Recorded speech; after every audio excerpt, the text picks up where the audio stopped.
الرحمن الرحیم۔ اللہ تبارک و تعالیٰ کی حمد و ثنا اور حضور نبی پاک صلی اللہ تعالیٰ علیہ وسلم کے دربار میں ہدیہ درود و سلام پیش کرنے کے بعد دعا ہے کہ اللہ پاک ہماری اس بزم کو اپنی بارگاہ میں قبول و منظور فرمائے۔ نبی پاک صلی اللہ تعالیٰ علیہ وسلم کے طفیل اللہ پاک نے ہمیں بے شمار نعمتوں سے نوازا ہے۔ بعض وقت ایسے ہوتے ہیں کہ جن میں اللہ پاک بندے کے دل کو نرم کرتا ہے، بعض جگہیں ایسی ہوتی ہیں کہ جہاں پہ جا کے نیکی کرنے کا ذہن بنتا ہے۔ اللہ پاک آپ کو سعادت عطا فرمائے۔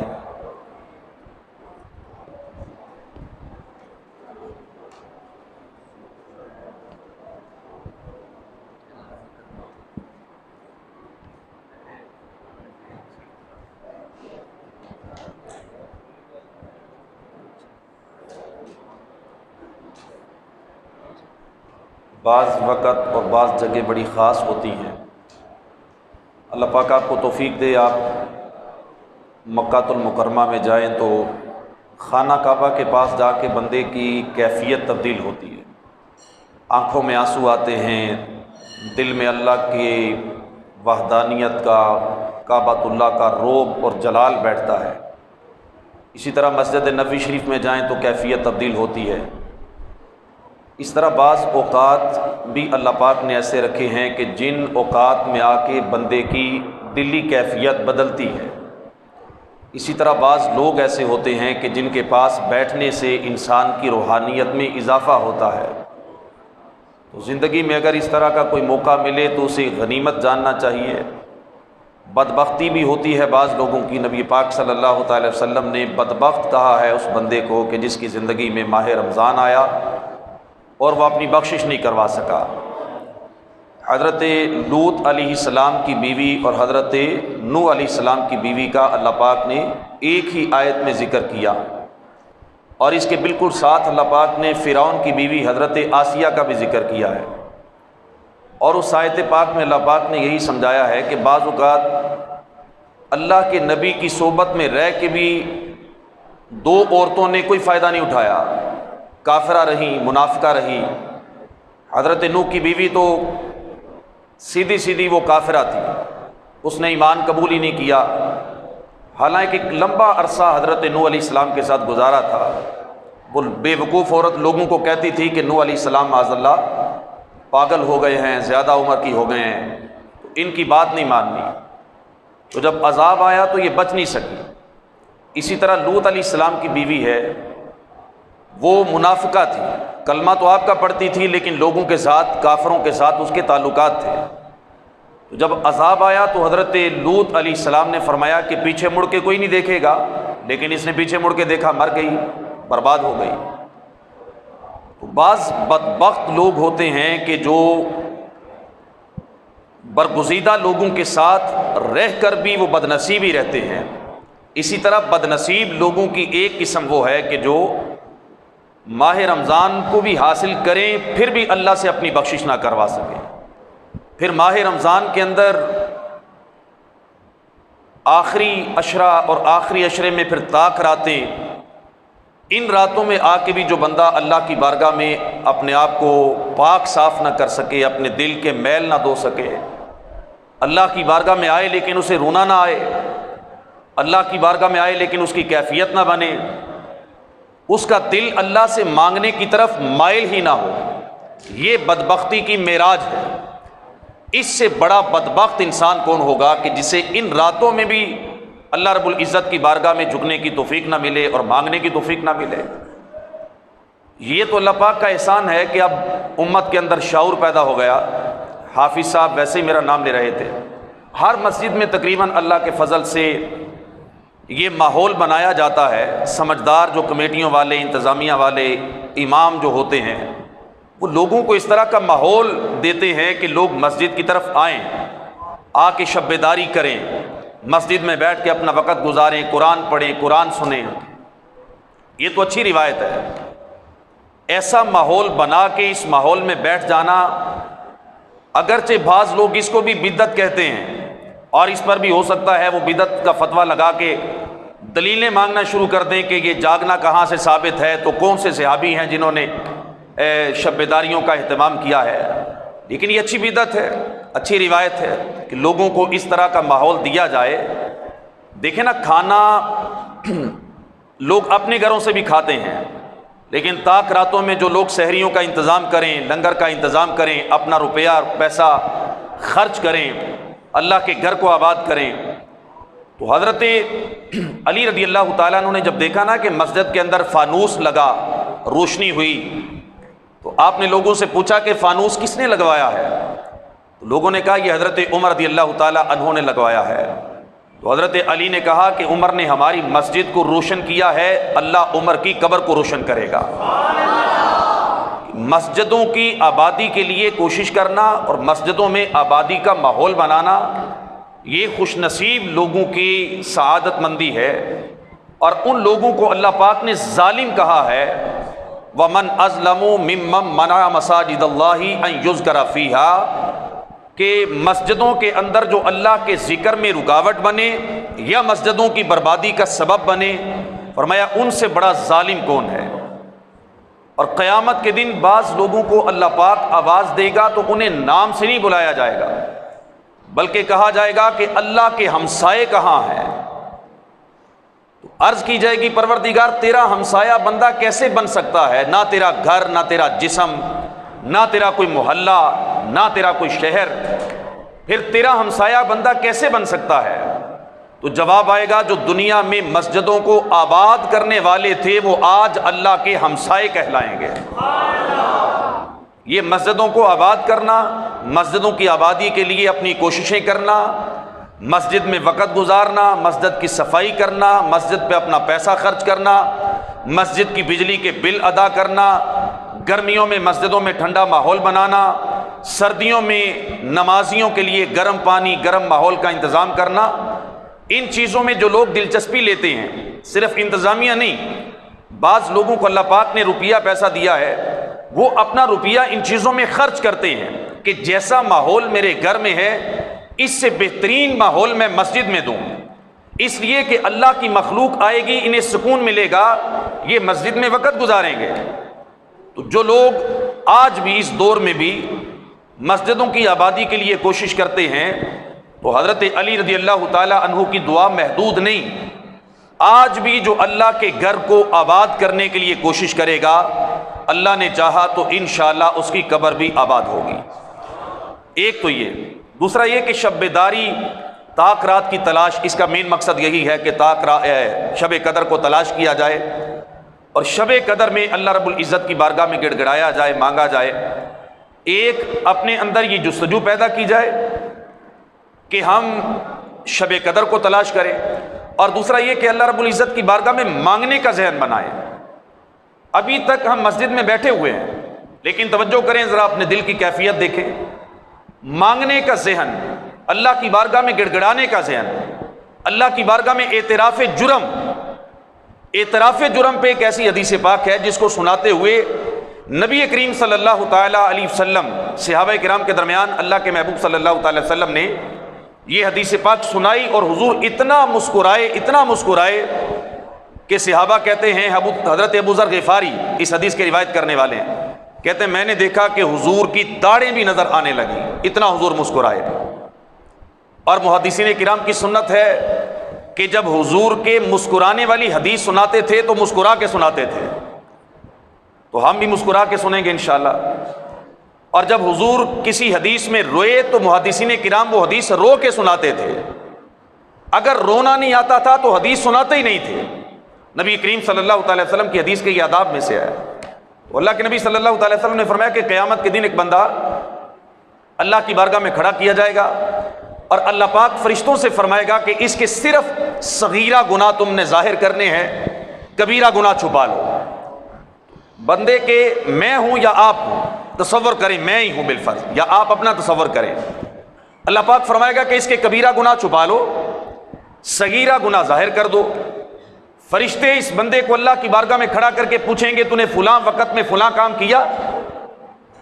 یہ انکار نہیں کر سکے گا، دل چاہے گا کہ میں انکار کروں لیکن انکار کر نہیں سکے گا، دل چاہے گا کہ میں اعتراف جرم کی شرمندگی سے بچوں لیکن اللہ کی بارگاہ میں جرأت ہی نہیں کر سکے گا۔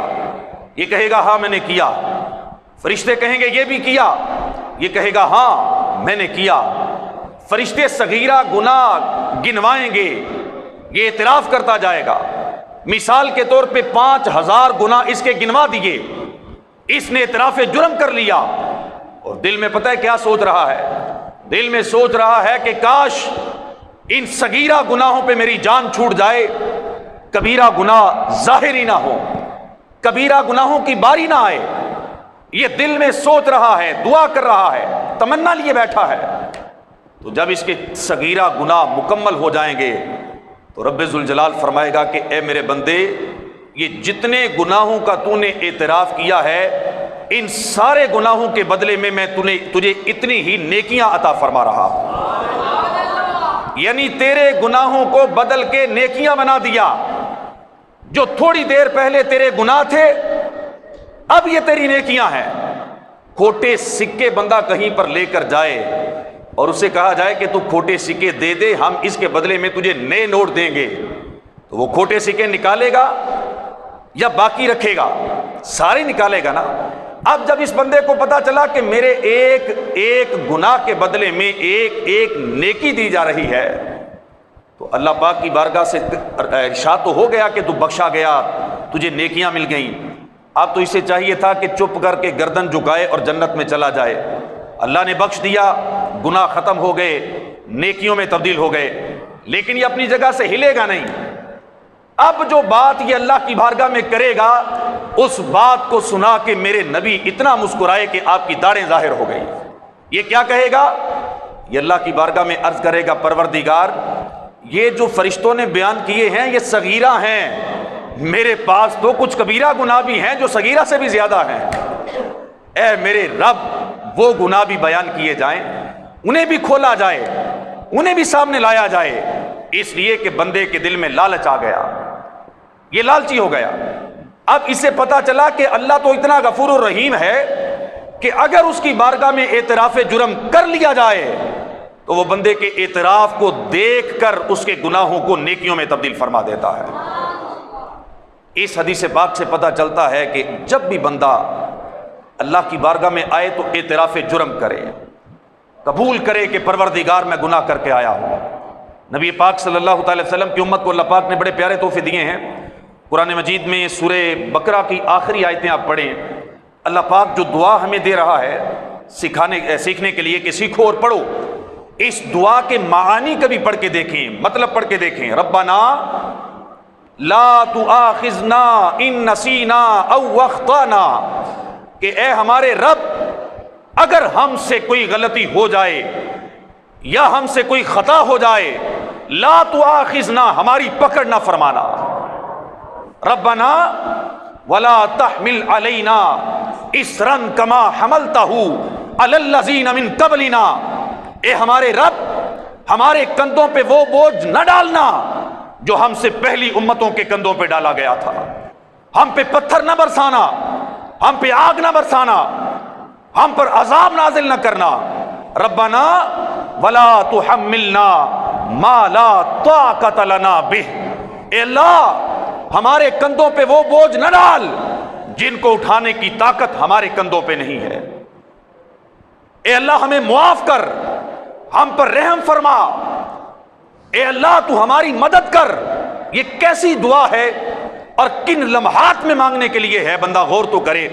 جب بندہ گناہ کر کر کے تھک جائے، جب انسان اللہ کی نافرمانیاں کر کر کے تھک جائے، جب وہ دنیا کے ہر دروازے سے مایوس ہو جائے، پھر رب کی بارگاہ میں آئے اور آ کے عرض کرے پروردگار میں خطائیں کر کے آیا ہوں، جرم کر کے آیا ہوں، لیکن تیری رحمتوں سے یہ امید لگا کے آیا ہوں کہ تو میرے جرم معاف کر کے آج بھی میرے اوپر رحم فرمائے گا۔ اور نبی پاک صلی اللہ تعالی وسلم نے فرمایا کہ اللہ ارشاد فرما رہا ہے، خود ارشاد فرماتا ہے، کہتا ہے کہ میرے بندے تو گناہ کرتا جا، میں بخشتا جاؤں گا، معاف کرتا جاؤں گا، جب تک تیری جان ہے، جب تک تیری سانسیں چل رہی ہیں، میں اپنی بخشش کا دروازہ بند نہیں کروں گا۔ لیکن شرط یہ ہے کہ بندہ مانگنے کا ذہن بنائے. منگتا تو بنے، سیٹھ بن کے اللہ کی بارگاہ میں بیٹھیں، چودھری بن کے بیٹھیں، ملک صاحب، چودھری صاحب، گجر صاحب، فلانا صاحب، اپنی عزتیں، اپنی شانیں ہم ختم ہی نہ کریں. مسجد میں آ کے بھی ہماری گردن سے سریا ہی نہ نکلے، مسجد میں آ کے ہماری آنکھیں جھکے ہی نہ، مسجد میں آ کے بھی ہمارے اندر عاجزی اور انکساری نہ آئے. ہم اللہ کی بارگاہ میں مانگنے تو نہیں آئے. مانگنے والوں کا تو انداز نرالا ہوتا ہے. مانگنے والے تو اپنے دل کا پیالہ خالی کر کے آتے ہیں، مانگنے والے تو اپنے دل کے میل دھو کے آتے ہیں، مانگنے والے تو اپنے آپ کو عاجزی اور انکساری کا پیکر بنا کے آتے ہیں، مانگنے والے تو منگتوں جیسی شکل بنا کے آتے ہیں. شکل منگتوں والی بن جائے نا، میں پہلے بھی آپ کو کئی دفعہ سنا چکا ہوں. فرعون کے دربار میں جب لوگوں نے آ کے کہا تھا کہ تو ہمارا خدا ہے تو بارش کیوں نہیں برساتا، بارش برسا. مثنوی کے اندر مولانا روم نے لکھا ہے تو یہ 3 دن تک لوگوں کو ٹالتا رہا، اور 3 دن کے بعد اس نے پتہ کیا کیا، اس نے شکل بدلی، اپنی بادشاہی کا تاج اتارا، لباس شاہانہ اتارا، پھٹے پرانے کپڑے پہنے، بال اس نے بکھیر لیے، چہرے پہ مٹی ڈالی، اپنے بالوں پہ مٹی ڈالی، جنگل میں چلا گیا. اور جنگل میں جا کے اللہ کی بارگاہ میں سجدہ کر کے اس نے کہا پروردگار میں جانتا ہوں کہ اصل رب تو ہی ہے، پروردگار تو ہی ہے. اتنی دیر سے تو نے میرے گناہوں پہ پردہ ڈالا، آج بھی میری عزت کو بحال رکھ، بارش نازل فرما دے. یہ فرعون ہے، کافر اعظم ہے، یہ خدائی کا دعویٰ کرنے والا ہے، اللہ کے رسول کا بھی دشمن، اللہ کا بھی دشمن ہے. لیکن بھیس بدلا، انداز بدلا. جب منگتا بن کے اللہ کے دربار میں آیا نا، تو مولانا لکھتے ہیں کہ اللہ نے اتنی بارش نازل فرمائی کہ جدھر جدھر فرعون جاتا تھا دریائے نیل کا پانی بھی ادھر ہی چلتا تھا. مانگنے کا انداز یہ ہے، بندہ اپنے آپ کو منگتا بنا کے اللہ کے دربار میں لائے، اعتراف جرم کرے، اللہ کی بارگاہ میں عرض کرے کہ پروردگار میں گناہگار ہوں، میں نے گناہ کیے ہیں. اب تمہیں قیامت کے دن ایک منظر یہ بھی ہوگا، نبی کریم صلی اللہ تعالی وسلم نے فرمایا کہ ایک بندہ جو آخری جنتی ہوگا، سب سے آخری جنتی، یہ لیٹے گا پل صراط پر. پہلے کھڑا ہو کے چلے گا، گر جائے گا، پھر بیٹھ کے چلے گا، نہیں چلا جائے گا، لیٹے گا، لیٹ کے تھوڑی دیر چلے گا مچھلیوں کی طرح. لیکن پل صراط بڑا لمبا ہے، پار ہی نہیں ہوگا. اب یہ اللہ کی بارگاہ میں عرض کرے گا پروردگار تو بڑا غفور و رحیم ہے، تو کرم کر اور مجھے پل صراط پار کروا دے. تو اللہ پاک اس بندے سے فرمائے گا ٹھیک ہے میں تجھے پل صراط تو پار کروا دیتا ہوں، جنت میں بھی پہنچا دیتا ہوں، لیکن کیا تو اعتراف جرم کرے گا؟ کیا تو میری بارگاہ میں قبول کرے گا کہ تو گناہگار ہے؟ یہ کہے گا پروردگار مجھے تیری عزت و جلال کی قسم میں اعتراف جرم کر لوں گا، تو کسی طرح مجھے یہ پل پار کروا دے.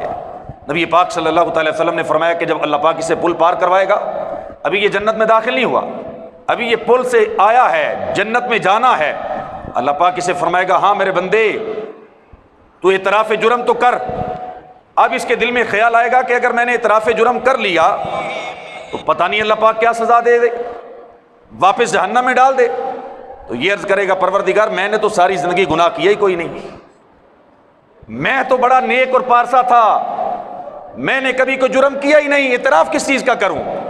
تو اللہ فرمائے گا کہ تو اعتراف نہ بھی کرے گا تو میرے پاس گواہ موجود ہے. یہ دائیں دیکھے گا، بائیں دیکھے گا، ادھر ادھر دیکھے گا، بندہ کوئی نہیں، اکیلا ہی ہے. یہ عرض کرے گا مولا ٹھیک ہے اگر تیرے پاس گواہ ہیں تو گواہ لا. انداز دیکھے کیسا ہے، رب سے کلام کر رہا ہے، اپنے رب کی بارگاہ میں کھڑا ہے. عرض کرے گا مولا اگر تیرے پاس گواہ ہیں تو لا. رب ذوالجلال اس کی جلد کو حکم دے گا، ہاتھوں کو حکم دے گا. اس کے ہاتھ بولیں گے ہاں ہاں پروردگار اس نے یہ گناہ کیا، پاؤں بولیں گے ہاں ہاں یہ گناہ کیا. یہ ساری جلد بول کے کہے گی ہاں مولا ہم گواہی دیتے ہیں یہ گناہگار ہے. اللہ فرمائے گا اب سنا. اب یہ روئے گا اور اعتراف جرم کرے گا ہاں مولا میں نے یہ بھی کیا یہ بھی کیا، لیکن تو بڑا غفور و رحیم ہے. کیا تو نے دنیا میں میرے گناہوں پہ پردے نہیں ڈالے؟ اگر تو دنیا میں رحم نہ کرتا تو مجھے کھانا ملتا، اگر تو رحم نہ کرتا تو سانس ملتا. تو نے رحم کیا، میرے گناہوں کو چھپایا، تو آج بھی رحم فرما. اللہ اس پہ رحم کر کے اسے جنت میں داخل فرمائے گا. اور حضرت موسیٰ علیہ السلام نے جب اللہ رب العزت کی بارگاہ میں ایک دفعہ عرض کیا کہ یا ربی، آپ نے یا ربی کہا تو جواب آیا لبیک یا نبی. جب لبیک کی آواز سنی پریشان ہو گئے، عرض کی پروردگار لبیک تو اپنے بندوں کو کہے، میری حیثیت کیا کہ میرا رب مجھے لبیک کہے؟ لبیک تو چھوٹا بڑے کو کہتا ہے نا ادب کے ساتھ، ادب کا تقاضا یہی ہے کہ لبیک چھوٹا کہے گا بڑے کو، لیکن اے میرے رب تو مجھے کہہ رہا ہے، تو رب فرماتا ہے کہ اے میرے نبی مجھے یہ اچھا لگتا ہے کہ جب میرا کوئی بندہ مجھے یا رب کہے تو میں اسے لبیک کہہ کے جواب عطا فرماؤں۔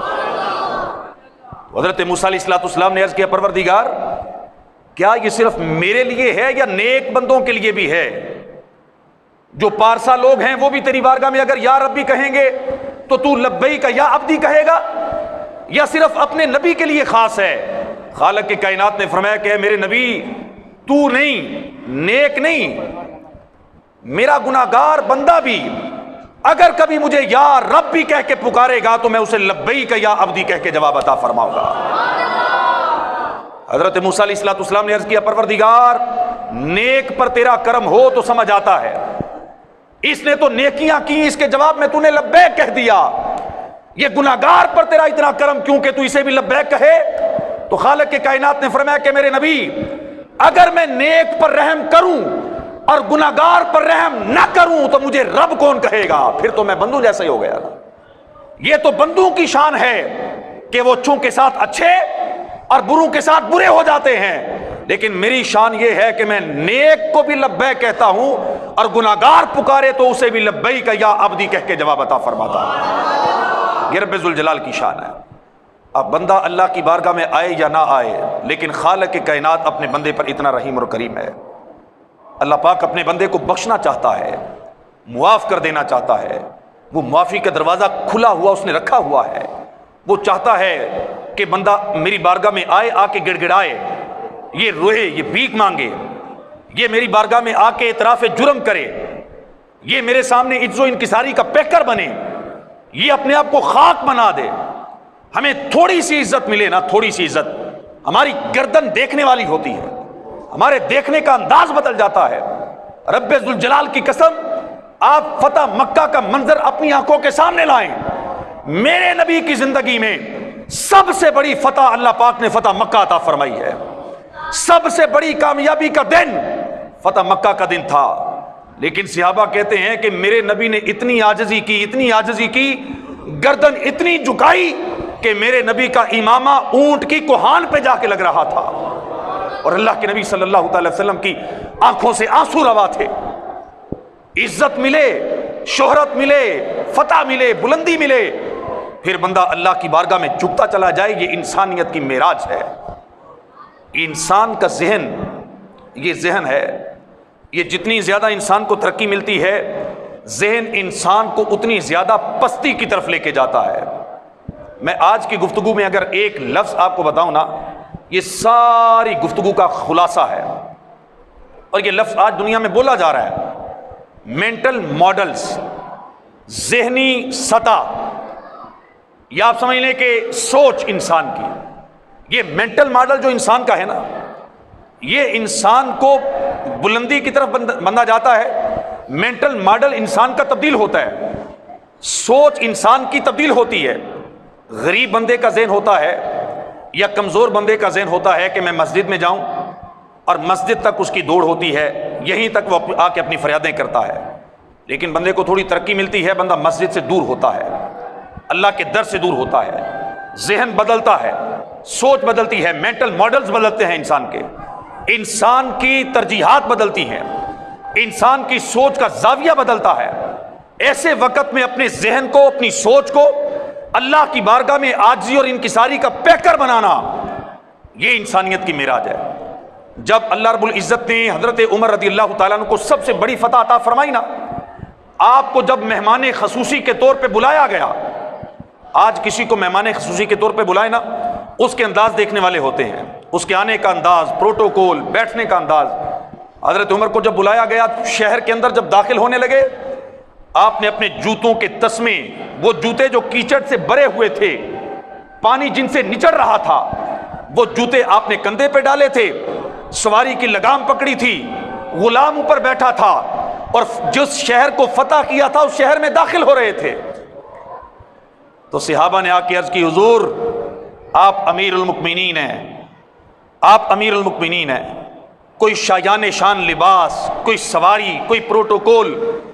آپ نے فرمایا کہ آپ نے جو بھی صحابی رضی اللہ تعالیٰ عنہ تھے ان کو ان کے سینے پہ ہاتھ مار کے کہا کہ تم بھول گئے کہ ہم کیا تھے، اور خالق کائنات نے اسلام کی وجہ سے ہمیں عزتیں عطا فرمائی ہیں. لباس بندے کو عزت نہیں دیتا، سواریاں بندے کو عزت نہیں دیتی. عزت انسان کو اسلام اور اللہ کی بارگاہ میں جھکنا عطا فرماتا ہے. جس کو جتنا زیادہ تقوی ملتا جاتا ہے اللہ پاک اس کی عزتوں میں اضافہ فرماتا جاتا ہے. یہ یاد رکھیے، اپنے دماغ کو، اپنی سوچ کو، مینٹل ماڈلز کو ہمیشہ اللہ کی بارگاہ میں جھکائیں، ان کو بدلنے نہ دیں، مثبت انداز میں بدلیں. آج اگر ہم 5 وقت نماز پڑھتے ہیں تو تہجد کی نیت کریں، اشراق و چاش کی نیت کریں. جتنی عزت بڑھتی جائے، جتنی دولت بڑھتی جائے، بندہ اتنا زیادہ اللہ کی بارگاہ میں سجدے بھی بڑھاتا چلا جائے، عاجزی بھی بڑھاتا چلا جائے، مانگنا بھی اس کا بڑھ جائے، مسجد میں آنا جانا بھی بڑھ جائے. یہ انداز ہے. اس انداز کو اپنا کے بندہ اللہ رب العزت کی بارگاہ میں مقام اور مرتبہ اور دنیا کے اندر عزت حاصل کر سکتا ہے. آج کی رات یا کل پرسوں کی رات یا اس کے بعد آنے والی راتیں یہ گولڈن چانس ہیں، بابرکت دن ہیں. کوشش کریں کہ ان دنوں میں اللہ کی بارگاہ میں آئیں تو منگتے بن کے آئیں، اپنا انداز منگتوں والا، اپنی سوچ منگتوں والی. اللہ کی بارگاہ میں فقیر بن کے آئیں گے نا تو آپ نے بہت سارے لوگ دیکھے ہوں گے، آپ کی زندگی کے مشاہدات ہیں. اللہ پاک اپنے در کے فقیروں کو جلدی بادشاہ بنا دیتا ہے، اور وہ بادشاہ جو اللہ کی بارگاہ میں آتے ہوئے اکڑتے ہیں اللہ انہیں دنوں میں فقیر بنا دیتا ہے. دنیا اور آخرت کی بادشاہی اگر چاہیے تو اللہ کے در کے فقیر بنے. اللہ پاک آپ کے صدقے مجھے بھی فقیری عطا فرمائے، اللہ مجھے عاجزی والی سوچ عطا فرمائے. اللہ پاک ہم سب کو عمل کی توفیق عطا فرمائے. آمین بجاہ النبی الامین. 27ویں کی رات انشاءاللہ جو ختم قرآن کی ہماری محفل ہوتی ہے اس میں ہماری دعوت اسلامی کی مرکزی مجلس شورا کے رکن حاجی اظہر اتاری سلمہ الباری نے وقت عطا فرمایا ہے. اور حاجی صاحب نے جو وقت دیا ہے انہوں نے احسان نہیں چڑھایا، محبت ہے ماشاءاللہ. سب کو آپ کو تقریباً بہت ساری کمیٹی کو تو جانتے ہی ہیں، بہت سارے اسلامی بھائیوں سے واقف بھی ہیں، جامعہ کی وجہ سے، دعوت اسلامی کے کاموں کی وجہ سے. مجھے ویسے جو معلومات ملی ہیں 17 جگہ سے حاجی صاحب کو دعوت ملی تھی اور انہوں نے منع کیا تھا. 17 پروگرام انہوں نے منع کیے تھے کہ میں لیلۃ القدر کو صرف فیضان مدینہ سیالکوٹ میں جو مرکز کا پروگرام ہے اس میں بیان کروں گا. لیکن ماشاءاللہ یہ ہمارے استاد صاحب شاہد صاحب، امام صاحب ہیں، حافظ صاحب ہیں، یا ہمارے نگران کابینہ سجاد بھائی ہیں، انہوں نے عرض و معروض کی تو حاجی صاحب نے وقت عطا فرمایا ہے. کوشش کریں کہ خود بھی تشریف لائیں. غالباً 10:30 سے 11:30 حاجی صاحب کا وقت ہے بیان کا. خود بھی تشریف لائیں، دوست احباب کو بھی دعوت دیں، اور ساری رات جاگنے کی نیت بھی فرمائیں کہ ساری رات شب بیداری بھی کریں گے، 29ویں رات بھی جاگیں گے. اور ویسے بھی اللہ پاک نے موقع دیا ہے، لاک ڈاؤن لگ گیا ہے تو اب مسجد ہے اور ہم ہیں. اللہ تعالیٰ کی یاد ہے، نہ بازاروں کے وہ چکر، نہ کپڑے، نہ جوتے. تو اللہ کرے کہ ہم یہ آنے والے جو دن ہیں نا یہ مسجد میں ہی گزاریں، مسجد کو آباد کریں، مسجد کی آبادی کا ذریعہ بنیں. اللہ پاک آپ کی کاوشیں قبول فرمائے. جنہوں نے مسجد کی آبادی کے لیے کوشش کی، بالخصوص ہمارے امام صاحب، استاد شاہد صاحب، حافظ صاحب، انتظامیہ جو لنگر میں حصہ ڈالنے والے ساتھی ہیں، اللہ پاک سب کی کوششیں قبول فرمائے.